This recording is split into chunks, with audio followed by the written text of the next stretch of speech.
Hey guys, and welcome to another episode of Industrio. Yes, I'm still going to be working on this data pack. I just took a quick break, but now I'm back on it.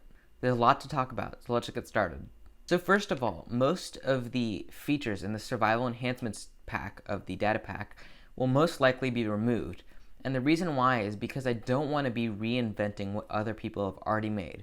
For example, the one-player sleep, many people have already done one-player sleep, and I don't want to be doing that again, and it'll just be a waste of time. I want to work on the new features, the ones that other people haven't done before.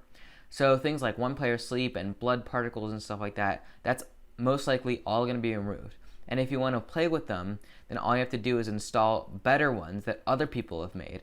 And basically, by the end, you're going to be able to have something like a mod pack, except with data packs, one of them being the Industrio Datapack. So basically, most of those features are going to be removed.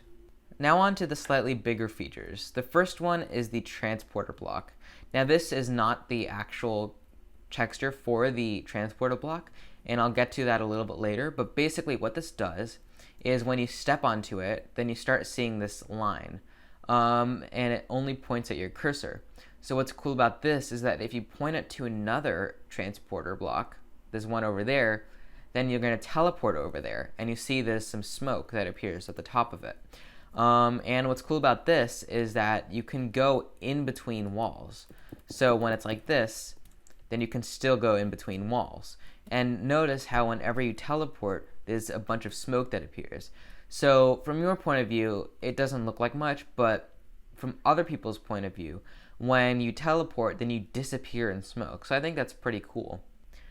Next thing, if you haven't noticed, is the retexturing of the blocks.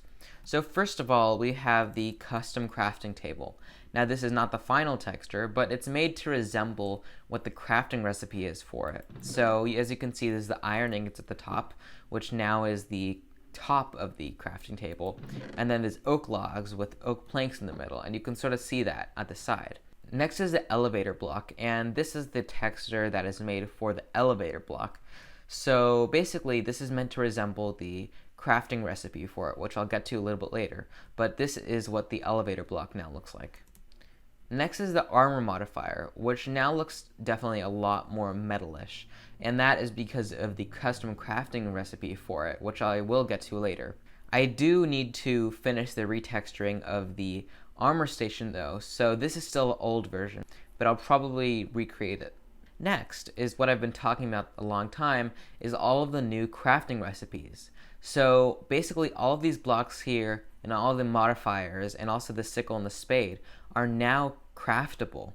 They might not be in their final crafting version, but right now they're craftable so that you can actually craft them in game. So first of all, there's the custom crafting table, which is how it was before.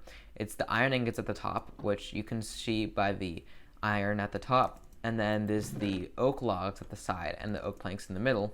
Then there's the armor modifier, which this looks a lot more like metal because it is made out of more metal. So you see the iron ingots at the top.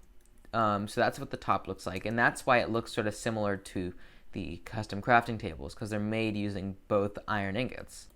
Then there's the stone in the middle, which you can see at the side, and then there's the iron blocks at the bottom. So that is sort of resembles what the custom crafting recipe is for it.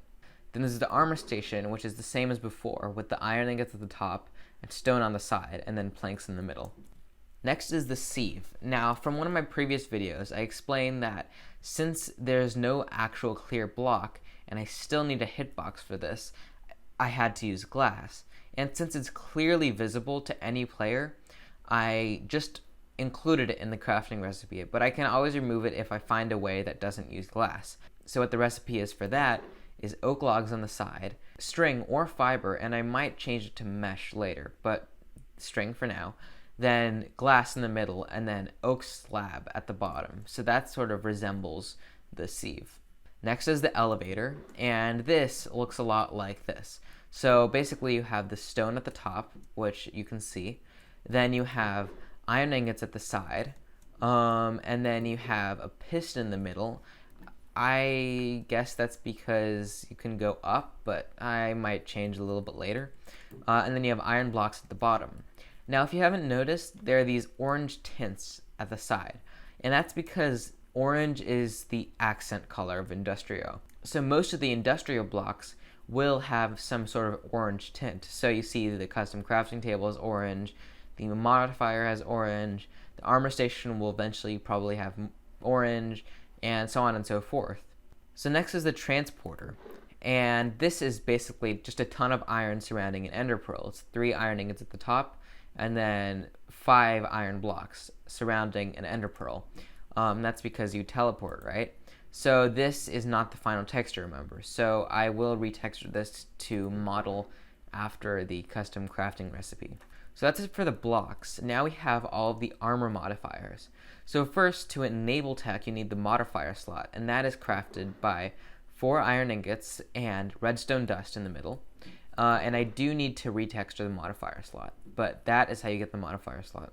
Next, for all the modifiers, I've just created placeholder recipes for now because I don't know what to put for it. If you have any suggestions, please comment.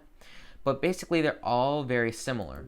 You have nuggets at the side, iron nuggets at the side, and then 4 iron ingots surrounding a potion of whatever effect it is. Now, since this is tech and not potions, I most likely will change this potion to something else. But for now, the potion of swiftness matches the speed, jump is for jump, night vision is for night vision, fire resistance for fire resistance, and strength for strength. So that is all of the armor modifiers. Lastly, you have the spade and the sickle, which are very straightforward. You have 3 sticks arranged like this for the sickle, and you have a stick and an oak plank in the middle. So that's all the crafting recipes so far. I most likely will add more and change them and stuff like that, but at least now you can craft these blocks in-game, which is very nice. The last is meant for players who want to implement this data pack into their own survival world, but don't know every single thing about it. So that is a custom advancement tree. So if you press L or if you go to advancements in your game menu, then you see that there's a new tab called Industrio. And when you click on that, then it has this tech tree. So you first start with the Industrio. So this is basically the starter advancement. So you get this as soon as you log in. So then there's one for getting the custom crafting table. And from that, it branches off a lot. So you have the armor station with the armor modifier. You have the elevator. You have the spade, the wooden spade, and a sieve. And then you have the transporter block, and then a sickle. Now, I haven't included every single item so far yet, so I'm still working on this advancement tree. But for now, this is what I have so far. So that's pretty much all I've implemented, and the reason I've implemented all of these features, like adding new textures and crafting recipes and advancements, is because I wanted to playtest this with my friend. So once we playtested this, I realized that there were so many bugs. So that means that I need to fix all of them. So what that means is that for the next couple episodes of Industrio, there might not be that many new main features, but there most likely be a lot of bug fixes.